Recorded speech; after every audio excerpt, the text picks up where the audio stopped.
பிரியமானவர்களே, ஆண்டவரும் அருமை இரட்சகருமா இருக்கிற இயேசு கிறிஸ்துவின் இனிய நாமத்தினாலே மற்றும் ஒரு காலை பொழுதிலே உங்களை சந்திப்பதிலே நான் அதிகமாக மகிழ்ச்சி அடைகிறேன். இந்த நாள் முழுவதுமாக நீங்கள் செய்கிற எல்லா காரியத்திலேயும் கர்த்தருடைய கரம் உங்களோடு கூட இருந்து உங்களுக்கு ஜெயத்தை கொடுப்பதாக. அன்பான, இன்றைக்கு ஒரு வசனத்தை நாம் வாசிப்போம். 1 நாளாகமத்தின் புஸ்தகம் 4ஆம் அதிகாரம் 10ஆம் வசனம் இப்படியாக சொல்லுகிறது, அவன் வேண்டிக் கொண்டதை தேவன் அருளினார் என்று சொல்லி வார்த்தை சொல்லுகிறது. பிரியமானவர்களே, இந்த காலை வேளையிலே கர்த்தர் உங்களை பார்த்து சொல்லுகிறார், என் மகனே, என் மகளே, நீ என்னிடத்தில் வேண்டிக் கொண்டதை நான் உனக்கு நிச்சயமாக நான் அருள செய்வேன், நான் கொடுப்பேன் என்று சொல்லி கர்த்தர் உங்களை பார்த்து சொல்லுகிறார். அன்பானவர், இந்த வார்த்தை யாரை குறித்து சொல்லுகிறது என்று சொல்லி நான் பார்க்கும் பொழுது, யாபேஸ் என்றதான ஒரு மனுஷனை குறித்து இந்த வார்த்தை நம்மோடு கூட பேசுகிறது. இந்த யாபேஸ் என்ற மனுஷன் என்ன ஜெபிக்கிறான், அப்படி என்ன ஜெபித்தான் என்று சொல்லி பார்க்கும் பொழுது அவனுடைய நிலை என்னவென்று சொன்னால், அவனுடைய ஆரம்பத்தில் அவருடைய நிலையை குறித்த பரிசுத்த வேதம் விவரிக்கிறது. 2 வசனத்தில் அந்த மனுஷனுடைய வாழ்க்கை முழுவதுமாக சொல்லி முடிக்கப்படுகிறது.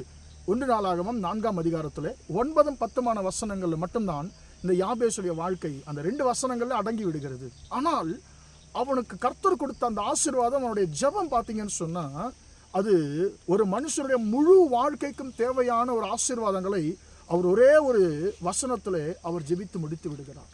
அவர் என்ன ஜெபிக்கிறார், அவருடைய வாழ்க்கை என்ன என்று சொல்லி பார்க்கும் பொழுது, அவன் தாய் நான் துக்கத்தோடு அவனை பெற்றேன் என்று சொல்லி அவனுக்கு துக்கம் என்றே பெயரிட்டு விடுகிறார். துக்கம், யாபேஸ் என்று சொன்னால் துக்கத்தின் மகன் என்று சொல்லி அர்த்தம்.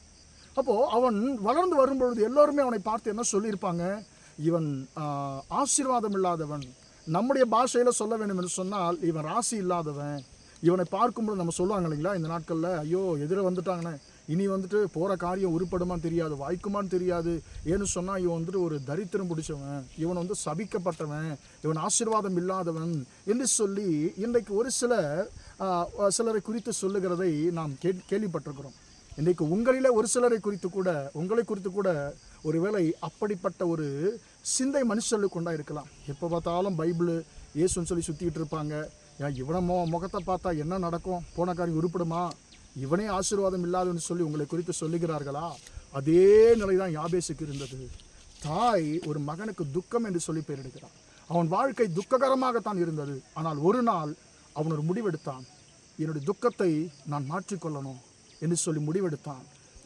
ஆண்டவரிடத்தில் போனான், ஆண்டவரே என்னை ஆசீர்வதிங்க, என் எல்லைகளை பெரிதாக்குங்க ஆண்டவரே, என்னுடைய வாழ்க்கையை காணப்படுகிற தீங்கு எல்லாவற்றையும் என்னை விட்டு நீக்கி போடுங்க ஆண்டவர் சொல்லி ஜெபிக்கிறான். வசனம் சொல்லுகிறது, அவன் வேண்டிக் கொண்டதை தேவன் அருளினார். இன்றைக்கி நீங்கள் வேண்டிக் கொள்ளுகிறதையும் கர்த்தர் உங்களுக்கு அருள் செய்ய போகிறார். யாபேசுடைய துக்க வாழ்க்கை கர்த்தர் மாற்றினார். அவனுடைய வாழ்க்கை என்ன நடந்தது, அவன் சகோதரர்களை பார்க்கிலும் அவன் கனம் பெற்றவனாய் மாறிப்போனான். எனவே உங்கள் வாழ்க்கையும் கர்த்தர் நிச்சயமாக மாற்றுவார். நீங்கள் உங்கள் சகோதரர்களை காட்டிலும், சகோதரிகளை காட்டிலும், எல்லோரை காட்டிலும் நீங்கள் ஒரு கனம் பெற்றோர் மனுஷர்களாக கர்த்தர் மாற்றப் போகிறார். நீங்கள் எதை குறித்து ஜெபிக்கிறீர்களோ, நீங்கள் வேண்டிக் கொண்டதை கர்த்தர் நிச்சயமாக உங்களுக்கு கொடுத்து யாபேசின் துக்கத்தை மாற்றின கர்த்தர் இன்றைக்கு உங்கள் துக்கத்தை மாற்றுவாராக. ஜெபிப்போமா? இரக்கமுள்ள தகப்பனே, உம்மை நன்றியோடு துதிக்கிறோம், ஸ்தோத்திரிக்கிறோம். நிமித்தமாக இந்த வார்த்தைகளை கேட்ட முடிய பிள்ளைகளை நீர் ஆசீர்வதியும் ஆண்டவரே. அவன் வேண்டிக் கொண்டதை தேவன் அருளினான்ற வார்த்தையின்படி இன்றைக்கு ஆண்டவரே, எங்கள் சகோதர சகோதரிகள் உம்மிடத்தில் வேண்டிக் கொள்ளுகிற எல்லா காரியங்களையும் கர்த்தாவே நீர் உம்முடைய பிள்ளைகளுக்கு கொடுத்து நீர் ஆசீர்வதிக்கும்படியாய் இயேசு நாமத்தில் ஜெபிக்கிறோம் பிதாவே. ஆமேன், ஆமேன். பிரியமான கர்த்தர் உங்களை ஆசீர்வதிப்பார். Praise the Lord, praise the Lord.